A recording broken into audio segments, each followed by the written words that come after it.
इसमें सबसे ऊपर हम लेंगे एथर एनर्जी को।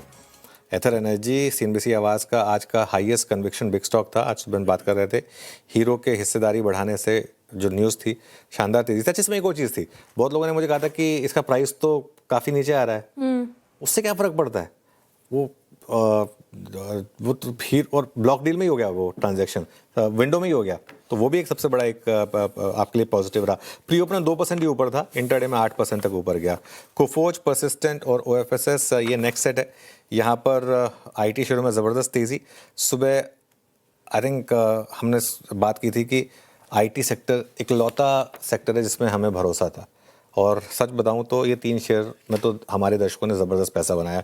आई थिंक परसिस्टेंट में तो रिकॉर्ड तोड़ पैसा बनाया। वो 4200 के जो लोस थे जहाँ पे हमने शॉर्ट करने से रोका था और उसके बाद एक लॉन्ग का व्यू लिया था, 1600 रुपये का मूव आ गया एफएनओ स्टॉक में, वहाँ से 4200 से 5800 पर। टेम्सन इंस्ट्रूमेंट इस साल की सबसे धमाकेदार लिस्टिंग, और लॉजिकल भी था। 110% प्रीमियम पर लिस्टिंग हुई, और हम बात की थी कि बहुत ही शानदार आईपीओ है, बहुत ही शानदार प्राइस पर आया है। अब थोड़ा कूल ऑफ हुआ अपने हाई से, लेकिन फिर भी रिकॉर्ड तोड़ प्रॉफिट बनाया। आई थिंक जिनको अलॉटमेंट मिल गई उनको।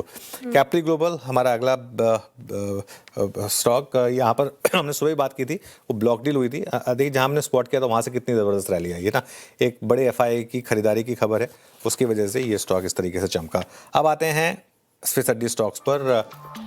फिसड्डी कहना उनको थोड़ा सा जाती होगी, बहुत ज़्यादा नहीं गिरे हैं, लेकिन फिर भी टीवीएस मोटर, वो नए सीईओ की वजह से थोड़ी सी अनिश्चितता हुई है। 27 जनवरी से पैमान कारगर संभालेंगे डायरेक्टर और सीईओ का पद, इस वजह से।